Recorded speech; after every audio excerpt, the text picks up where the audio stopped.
Das hat er mir gesagt.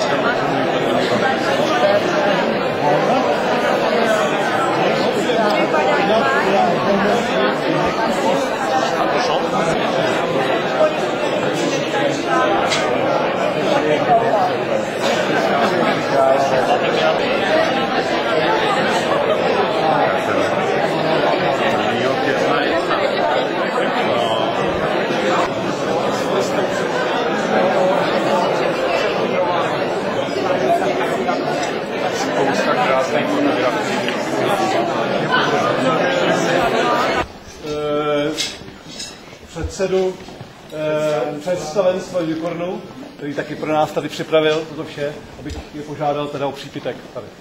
Dámy a pánové, dovolte mi velkou ctí připít na počest této mimořádné události, na toto mimořádné setkání. Připijím na zdraví šlechticů, kteří přijali pozvání na tuto slavnost, kterou jsme uspořádali k výročí založení jednoty pro zvelebení v Čechách, díky níž pražská konzervatoř vznikla, byla založena a dospěla do výšin, kterých jste byli právě svědky. Takže na vaše zdraví. Já myslím, že vy si zasloužíte aspoň zlatou medaile, že jste nás nezapomněli, čili my jsme byli někde úplně... Ano, jako kdyby... Zapomněli nás, čili že neexistujeme. Teďka, teďka najednou existujeme zase. Tak ta zlatá medaile má chodit k vám. To je i díky panu Drocárovi, který vás tady tak... Ale ano, musím taky na něj ukázat tady, pochopitelně.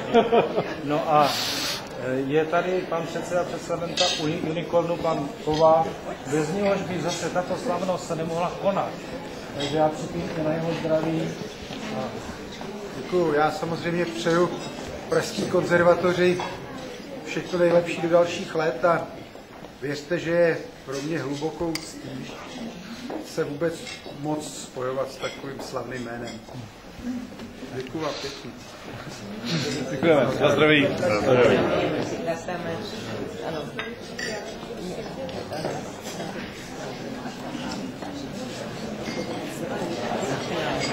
Takže prosím vás, berte si, víte... Ale víte, když jsem si došla, my jsme byli v Japonsku, manžel tam byl na ambasádě. Když jsem šla do Saipan, tak jsem tam slyšela... Tak se